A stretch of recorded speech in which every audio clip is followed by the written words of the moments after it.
حي على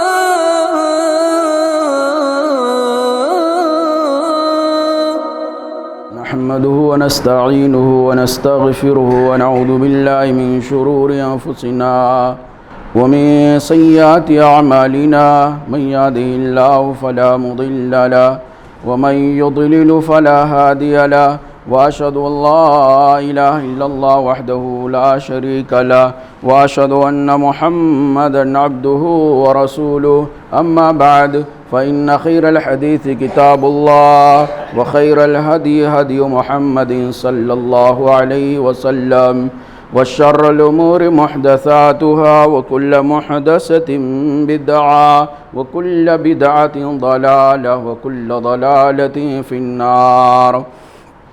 فأعوذ بالله السميع العليم من الشيطان الرجيم من همزه ونفخه ونفثه. بسم الله الرحمن الرحيم. يا أيها الذين آمنوا اتقوا الله حق تقاته ولا تموتن إلا وأنتم مسلمون.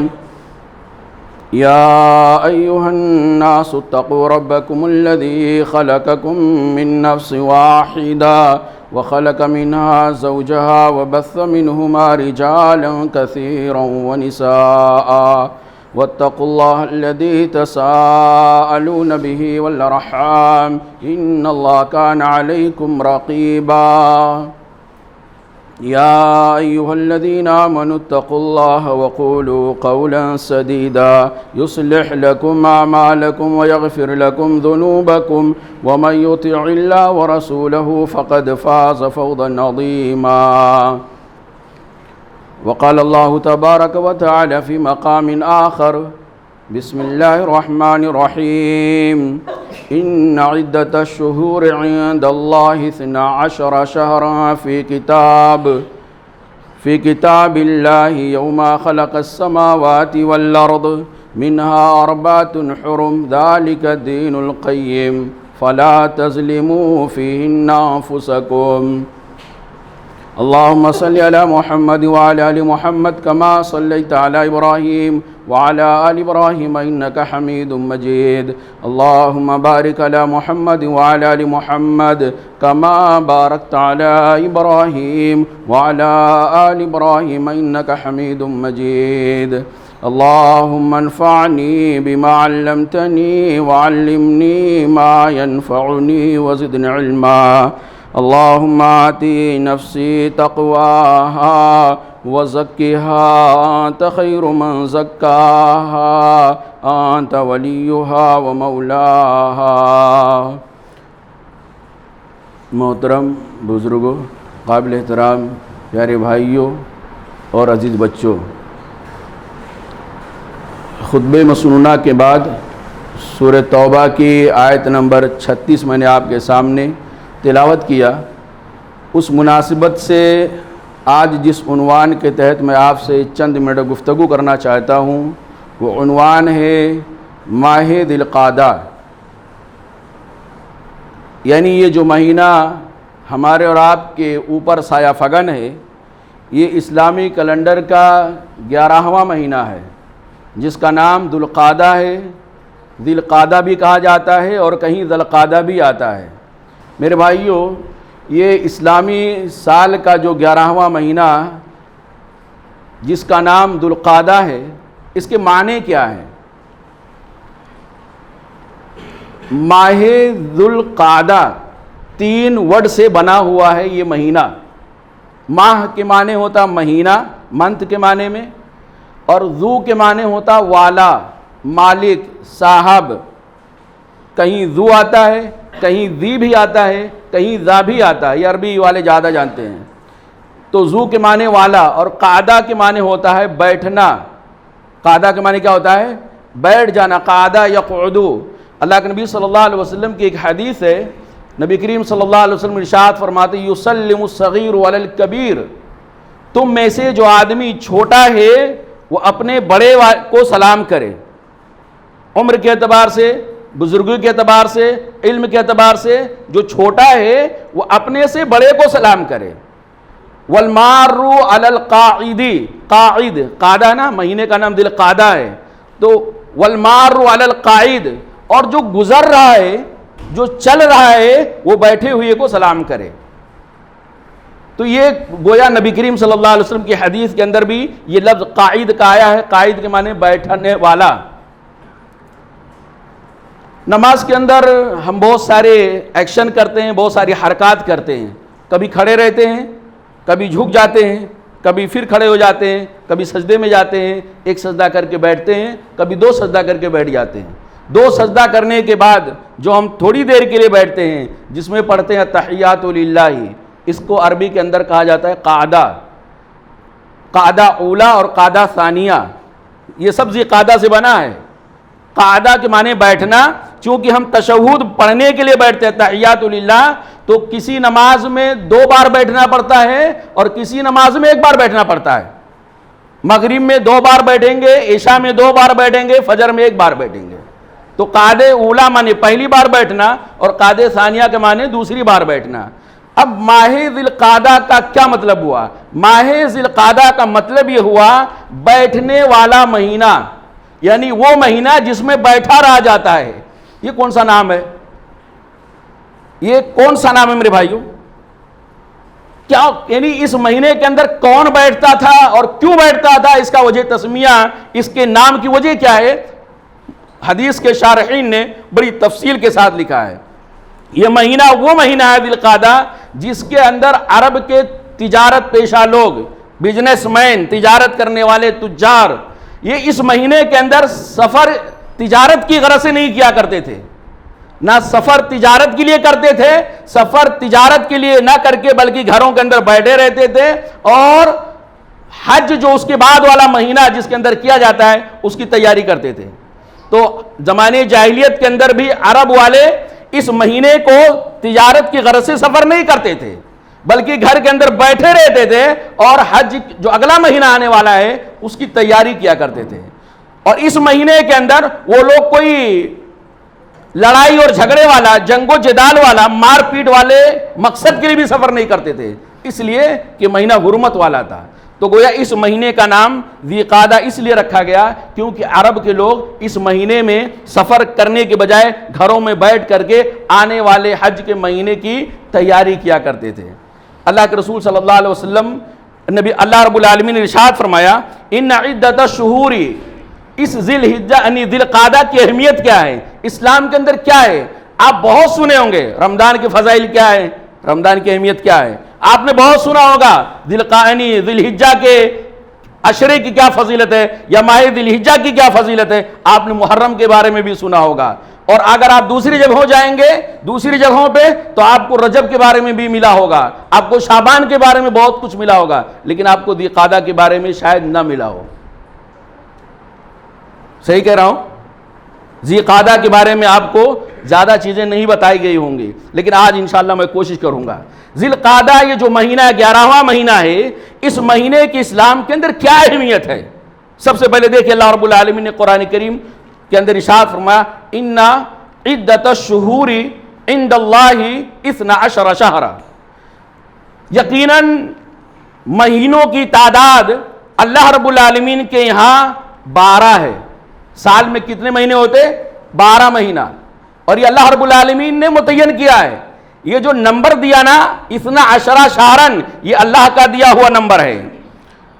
فی کتاب اللہ، اللہ کی کتاب کے اندر یہ چیز لکھی ہوئی ہے۔ کون سی کتاب؟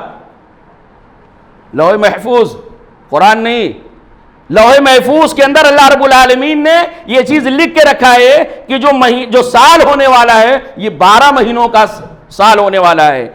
یوم خلق السماوات والارض، یہ اسی دن سے اللہ نے لکھ کے رکھا ہے۔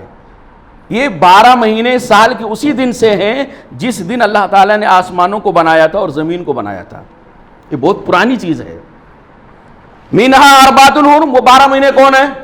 جنوری، فروری، مارچ والا کون سا ہے؟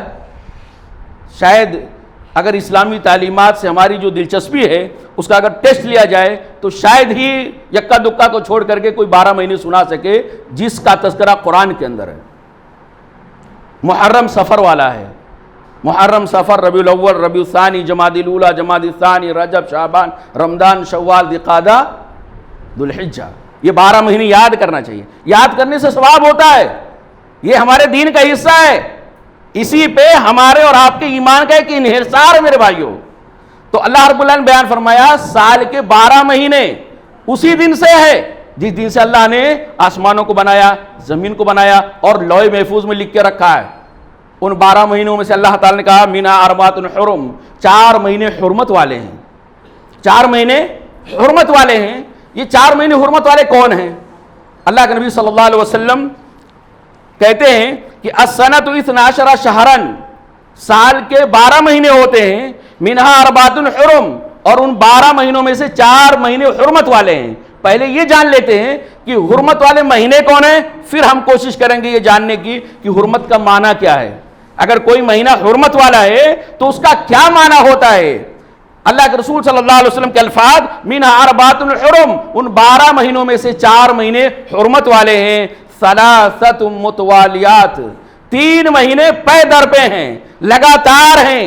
3 مہینے جو حرمت کے ہیں، یعنی 4 مہینے جو حرمت کے، ان 4 مہینوں میں سے 3 مہینے حرمت والے لگاتار ہیں، ذوالقعدہ وذوالحجہ والمحرم، یعنی یہ مہینہ ذوالقعدہ کا حرمت کا مہینہ ہے، ذوالحجہ اس کے بعد جو مہینہ آنے والا 12واں مہینہ یہ حرمت والا ہے، والمحرم اور اس کے بعد جو سال کا پہلا مہینہ ہے وہ بھی حرمت والا مہینہ ہے، ورجب مضر بین جمادی الثانی ورجب، یعنی وہ شعبان، اور چوتھا جو حرمت والا مہینہ ہے وہ رجب ہے جو یعنی جمادی الثانی اور شعبان کے بیچ میں آتا ہے۔ تو یہ حرمت کے 4 مہینے یعنی ذوالقعدہ، ذوالحجہ، محرم اور رجب، یہ 4 مہینے حرمت کے ہیں۔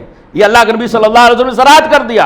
تفسیر اپنے گھر سے لانے کی کسی کو اجازت نہیں ہے، جیسے قرآن رب العالمین نے محمد رسول اللہ صلی اللہ علیہ وسلم پر نازل کیا، ایسے ہی قرآن کریم کی تفصیل اور تشریح بھی اللہ رب العالمین نے محمد رسول اللہ صلی اللہ علیہ وسلم کو سمجھا دیا ہے۔ اس لیے اللہ کے رسول صلی اللہ علیہ وسلم نے اس آیت کی وضاحت کرتے ہوئے کہتے ہیں جو 4 مہینے حرمت والے ہیں، 3 لگاتار ہیں اور ایک رجب ہے۔ حرمت کا معنی کیا ہے؟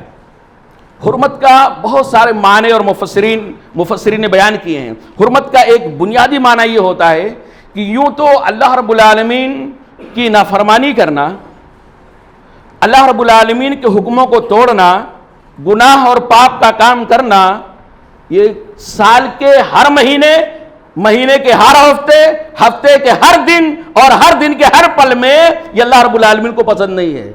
کبھی بھی آدمی گناہ کرے، گناہ تو گناہ ہے، نافرمانی کبھی بھی کرے، نافرمانی تو نافرمانی ہے، جرم تو جرم ہے، لیکن ان 4 مہینوں میں اسپیشل ایسے کاموں سے اپنے آپ کو بچانا چاہیے جن کاموں کے کرنے سے اللہ تعالیٰ ناراض ہوتا ہو، جن کاموں کے کرنے سے اللہ رب العالمین کی پھٹکار آتی ہو، جن کاموں کے کرنے سے اللہ تعالیٰ کی طرف سے غضب اور عذاب نازل ہوتا، ایسے کاموں سے اپنے آپ کو اسپیشل ان 4 مہینوں میں بچانا چاہیے۔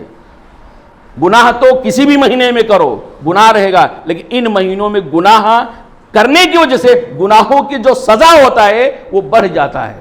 چوری آدمی کہیں بھی کرے، چوری تو چوری ہے، لیکن بازار کی چوری اور مسجد کی چوری میں فرق ہے۔ چوری تو چوری ہے، آدمی کہیں بھی چوری کرے، لیکن ایک چوری وہ ہے جو آدمی بازار کے اندر کسی کا سامان چوری کر لیتا ہے، اور ایک چوری وہ ہے جو آدمی اللہ کے گھر میں اللہ رب العالمین کے نام پر وقف شدہ مال کی چوری کر لیتا ہے۔ تو چوری دونوں گرچہ ہیں، لیکن دونوں کے یعنی گناہ کے اندر، دونوں کے سزاؤں کے اندر بہت فرق ہے۔ ایسے جیسے آدمی غلط کام کبھی بھی کرے غلط کام رہے گا، لیکن رمضان کے اندر اگر غلط کام کرے گا تو اس کا سزا زیادہ ہے۔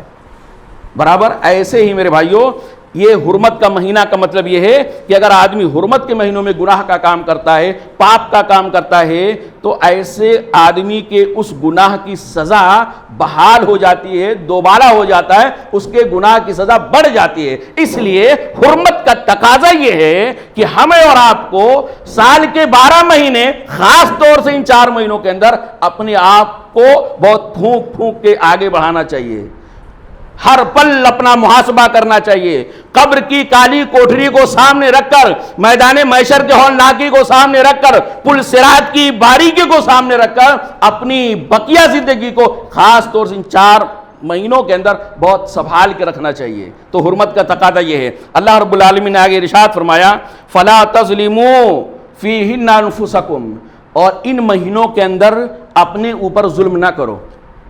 فلا تظلموا، تم لوگ ظلم نہ کرو، فیہن، ان 4 حرمت کے مہینوں میں خاص طور سے، انفسکم، اپنے آپ پر۔ اپنے آپ پر کون ظلم کرتا ہے؟ اپنے آپ پر زیادتی، اپنے آپ پہ ظلم کون کرتا ہے؟ ہر آدمی تو دوسرے کے اوپر ظلم کرنے کی کوشش کرتا ہے، اور آدمی تو اپنا اتنا زیادہ حساس ہوتا اپنے بارے میں کہ وہ تو یہ بھی نہیں پسند کرتا ہے کہ دوسرا میرے اوپر ظلم کرے، چاہے جائے کہ وہ خود اپنے اوپر ظلم کرے۔ لیکن انسان کی کم عقلی کہہ لیجئے، انسان کی بیوقوفی یا نا سمجھداری کہہ لیجئے کہ وہ دوسروں کے بارے میں سوچتا ہے وہ میرے اوپر ظلم نہ کرے، لیکن وہ خود اپنے اوپر ظلم کرتا ہے اور اس کو پتہ نہیں ہوتا ہے۔ آدمی خود اپنے اوپر ظلم کرتا ہے لیکن اس کو یہ نہیں فیل ہوتا، اس کو یہ احساس نہیں ہوتا ہے کہ میں ظلم کر رہا ہوں اپنے اوپر۔ انسان اپنے اوپر جو ظلم کرتا ہے وہ 2 طرح سے ظلم کرتا ہے۔ ایک یہ کہ اللہ رب العالمین نے جو چیزیں فرض قرار دی ہیں، جو اللہ رب العالمین نے واجب قرار دیے، کمپلسری اللہ رب العالمین نے قرار دیا ہے، ان چیزوں کو چھوڑ کر کے بندہ اپنے اوپر ظلم کرتا ہے۔ جو چیز اللہ نے واجب قرار دیا ہے، فرض قرار دیا ہے، اس کو بندہ اگر نہیں کر رہا ہے تو کس کا نقصان ہو رہا ہے؟ کس کا نقصان ہو رہا؟ اللہ کا؟ پڑوسی کا؟ اپنا نقصان ہو رہا۔ اللہ رب العالمین نے نماز کو فرض قرار دیا کہ نہیں دیا ہے؟ اگر ہم نماز چھوڑ رہے ہیں جو اللہ نے واجب قرار دیا، اللہ کے واجب کردہ چیز کو چھوڑ رہے ہیں، تو ظلم کس کے اوپر کر رہے ہیں؟ زیادتی کس کے اوپر ہو رہی ہے؟ کسی کے اوپر نہیں، اپنے اوپر ہو رہی ہے۔ لیکن انسان کو پتہ ہوتا ہے، فیل ہوتا ہے، احساس ہوتا ہے کہ میں نماز چھوڑ کر اپنے اوپر ظلم کرتا ہوں۔ اللہ رب العالمین نے واجب قرار دیا ہے، فرض قرار دیا ہے کہ حلال کمانا، حلال کھانا، حلال طریقے آمدنی اختیار کرنا واجب ہے کہ نہیں ہے؟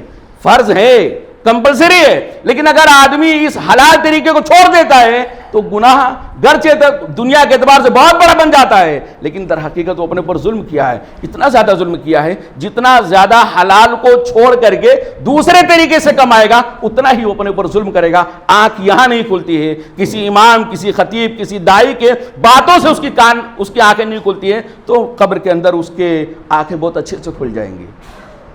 تو میرے بھائیو، انسان اپنے اوپر ظلم کرتا ہے، ایک اللہ رب العالمین کے واجب کردہ چیزوں کو چھوڑ کر کے، اور دوسرا جو اپنے اوپر ظلم کرتا ہے، اللہ رب العالمین نے جن چیزوں سے روکا ہے، جن چیزوں کو حرام قرار دیا ہے، جن چیزوں سے منع کیا ہے، ان چیزوں کی طرف لپک کر کے اپنے اوپر ظلم کرتا ہے۔ وقتی طور پہ ٹیسٹ لے لیتا ہے، وقتی طور پہ لذت حاصل کر لیتا ہے، وقتی طور پہ اس یعنی احساس ہو جاتا ہے اچھائی کا، لیکن در حقیقت وہ کیا ہے؟ چونکہ اللہ تعالی نے وہ راستہ حرام قرار دیا تھا، وہ چیز حرام قرار دیا تھا، حرام کو اگر گلے لگاتا ہے تو آدمی اپنے اوپر ظلم کرتا ہے۔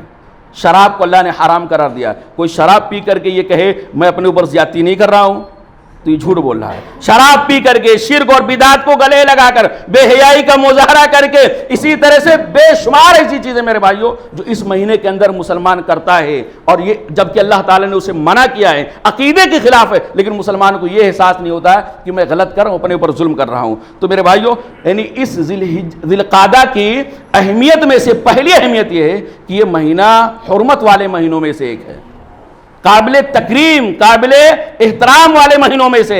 اس مہینے میں ہمیں اچھے سے بڑھ چڑھ کر اللہ رب العالمین کی فرما برداری کرنا چاہیے، اللہ رب العالمین کے حکموں پر عمل کرنا چاہیے، اور اللہ رب العالمین کو ناراض کرنے والے کاموں سے اپنے آپ کو بچانا چاہیے۔ یہ اس مہینے کا تقاضا ہے۔ اسی طرح میرے بھائیوں، اس مہینے کی جو دوسری اہمیت ہے، جو دوسری فضیلت ہے، وہ یہ کہ یہ حج کا مہینہ ہے۔ کس کا مہینہ ہے؟ صحیح کہہ رہا ہوں؟ حج کا مہینہ ہے یہ۔ اب کتنے لوگوں کو پتا ہے جو میں بول رہا ہوں صحیح بول رہا ہوں؟ یہ حج کا مہینہ اکثر لوگوں کو سمجھ میں آتا ہے کہ حج تو کیا جاتا ہے اس کے بعد والے مہینے میں، ذی الحجہ کے مہینے میں 8 تاریخ سے لے کے 13 تاریخ تک یا 12 تاریخ تک، یہ 11ویں مہینے میں کون سا حج ہوتا ہے؟ لیکن اللہ رب العالمین نے قرآن کریم میں ارشاد فرمایا الحج اشہر معلومات، حج کے مہینے معلوم ہیں، طے شدہ ہیں، فکس ہیں، متعین ہیں.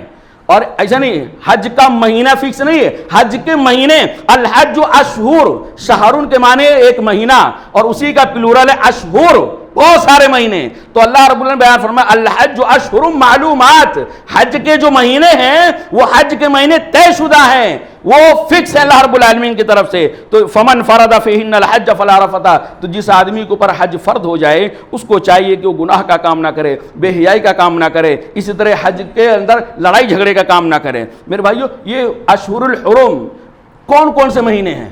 حج کے جو مہینے ہیں جس کو ہم ابھی جانتے ہیں صرف ذوالحجہ ہے، 12واں مہینہ ہے اور اس کی بھی 8 تاریخ سے لے کے 12-13 تاریخ تک. تو کیا حج کے وہی دن ہے؟ وہ تو دن ہوا، مہینہ کہاں ہوا؟ تو حج کے مہینے کون کون سے ہیں؟ کتنے لوگوں کو معلوم ہے؟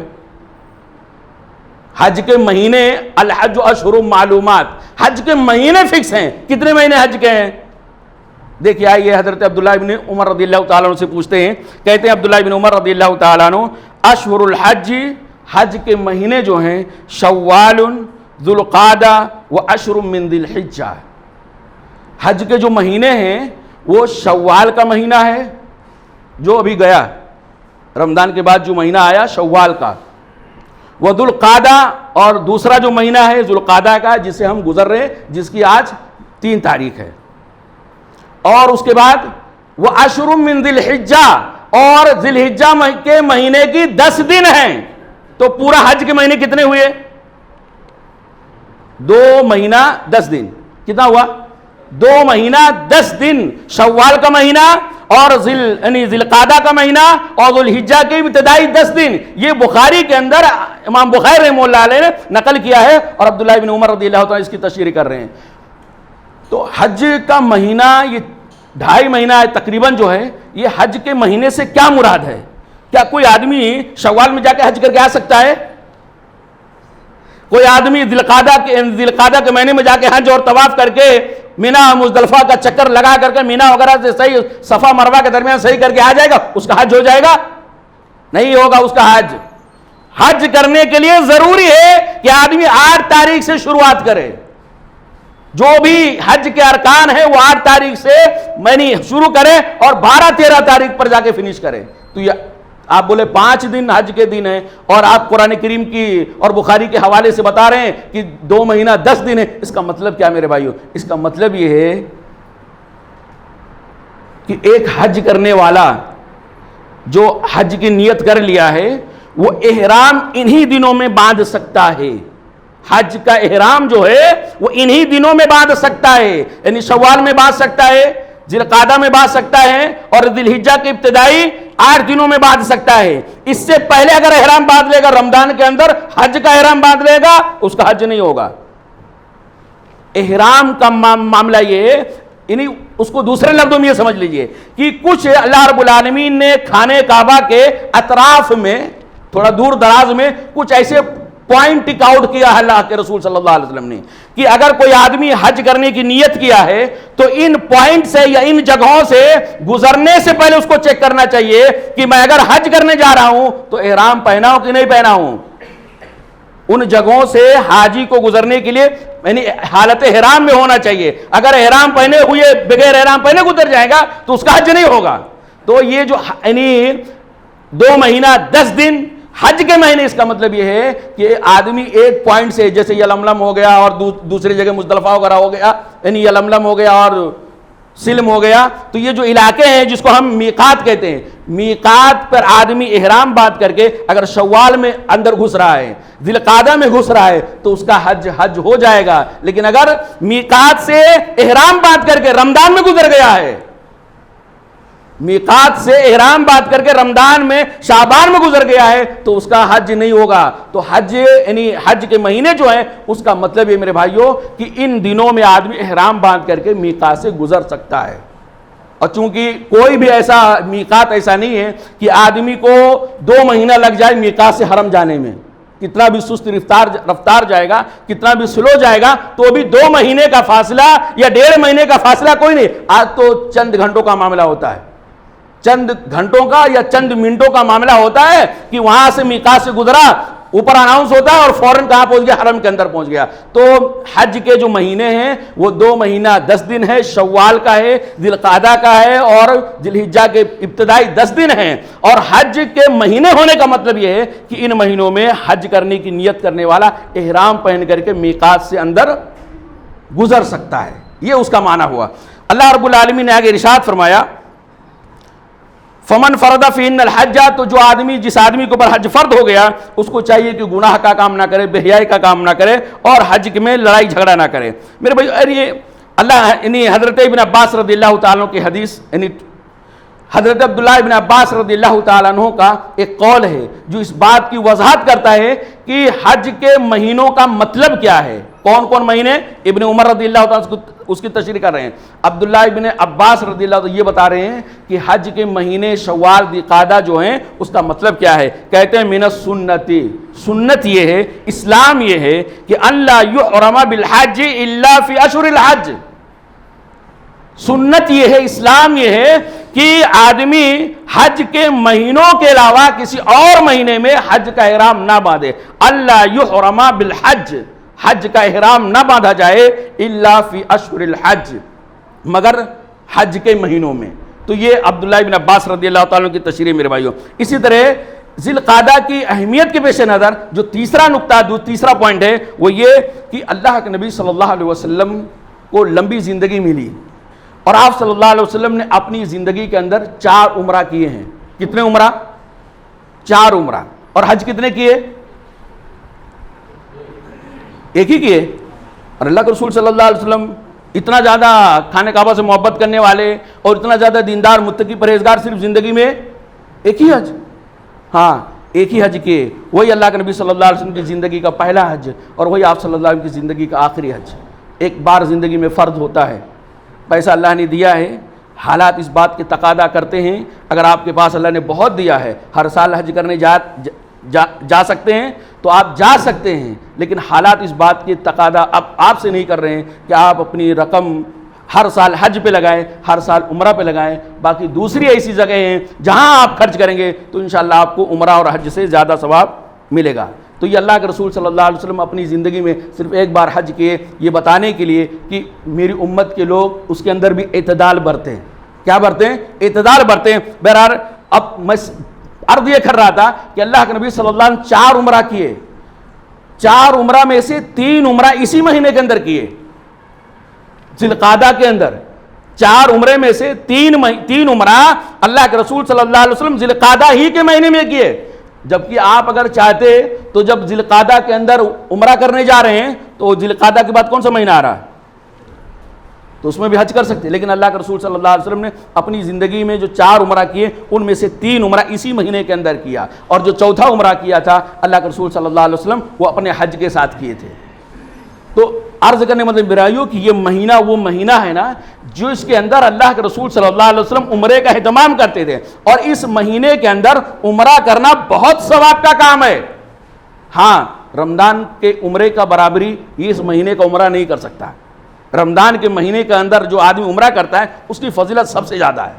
رمضان کے مہینے کے عمرے کی اجر و ثواب اور اللہ رب العالمین کی ہم مقبولیت یہ سب سے زیادہ ہے. اس کے بعد اگر کسی مہینے کے اندر عمرہ آدمی کو کرنا چاہیے تو اس مہینے کا کرنا چاہیے. امام نووی رحمہ اللہ علیہ ایک سوال پیدا کرتے ہیں. سوال یہ پیدا کرتے ہیں کہ کیوں اللہ کے نبی صلی اللہ علیہ وسلم اسی مہینے کے اندر عمرہ کیے، جبکہ آپ تو بتا رہے ہیں، نبی کریم صلی اللہ علیہ وسلم اپنی زبان سے کہہ رہے ہیں کہ سب سے بہترین اجر و ثواب کے اعتبار سے عمرہ وہ ہے جو کب کیا جائے؟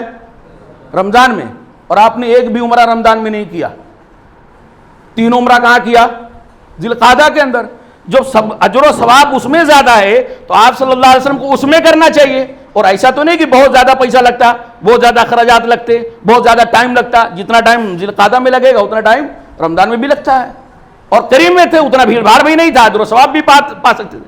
لیکن امام نووی رحمہ اللہ علیہ کہتے ہیں کہ کیوں اللہ کے نبی صلی اللہ علیہ وسلم اپنے عمرہ کے لیے اسی مہینے کا انتخاب کیا؟ اس کا جواب سننے سے پہلے آپ یاد رکھیں، یہ جو مہینہ ہے، اس مہینے کو جو ذی القعدہ کہا جاتا ہے، اس کا ایک نام آج بھی اور پہلے بھی یہ رکھا گیا تھا کہ ماہ خالی ہے۔ اس کا نام آج بھی زمانے جاہلیت پہ کے نقش قدم پر چلتے ہوئے ہمارے بہت سارے احباب کلمہ پڑھنے والے اس کو خالی مہینہ سمجھتے ہیں۔ خالی مہینہ کا مطلب کیا ہے؟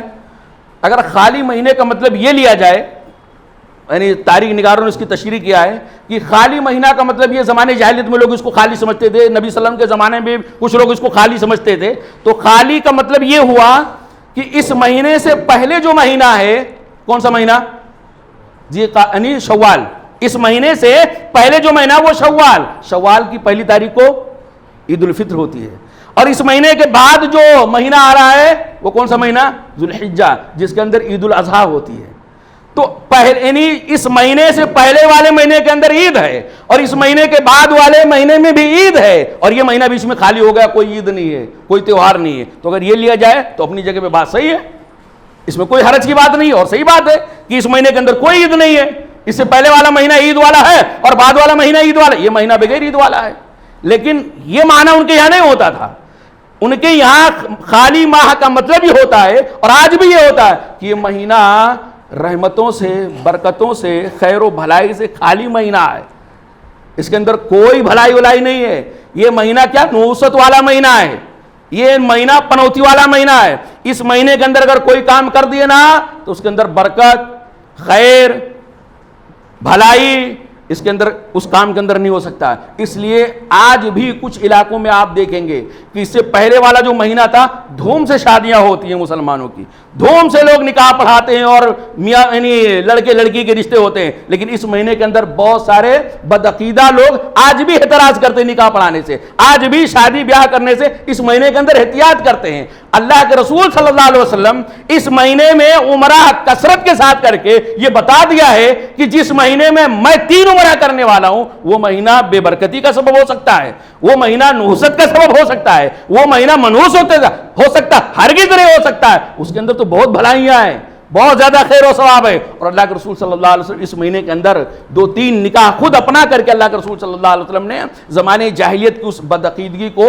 دور کیا میرے بھائیوں۔ تو عرض کرنے کا مطلب یہ کہ یہ ذو القعدہ کا جو مہینہ ہے یہ یقیناً بہت ہی حرمت والا مہینہ ہے، اس کی اہمیت یہ ہے کہ حرمت کے 4 مہینوں میں سے ایک ہے، اور یہ مہینہ حج کے مہینوں میں سے بیچ والا مہینہ ہے، مڈل والا، شوال، اس کے بعد والا ذی الحجہ اور بیچ میں ذی القعدہ، تو یہ حج کے مہینوں میں سے ہے، اور اس مہینے کے اندر باقاعدہ حج کے لیے تیاریاں کی جاتی ہیں، یہ بھلائی والا مہینہ ہے۔ اور تیسرا یہ میرے بھائیوں، اس مہینے کی اہمیت یہ ہے کہ اللہ کے نبی صلی اللہ علیہ وسلم اس مہینے کے اندر 3 عمرہ جو اپنی زندگی میں 4 کیے تھے، 4 عمرہ میں سے 3 عمرہ اس مہینے کے اندر کیے تھے، یہ بتانے کے لیے کہ یہ مہینہ رحمتوں سے، برکتوں سے خالی نہیں ہے، بلکہ اس کے اندر اللہ کی رحمتیں ہوتی ہیں۔ اللہ رب العالمین سے دعا ہے کہ اللہ تعالی ہم تمام بھائیوں کو قرآن کریم کی تعلیمات کو سمجھنے کی، اللہ کے رسول صلی اللہ علیہ وسلم کی لائی ہوئی شریعت کے مزاج کو سمجھنے کی، اور جو ہدایت ہے، جو صراط مستقیم ہے، اس کو سمجھ کر کے اس پر جمع رہنے کی توفیق عطا فرمائے، آمین۔ اقول قولی ھذا استغفر اللہ لی ولکم ولسائر المسلمین فاستغفروہ انہ هو الغفور الرحیم۔ حی علی الصلاۃ۔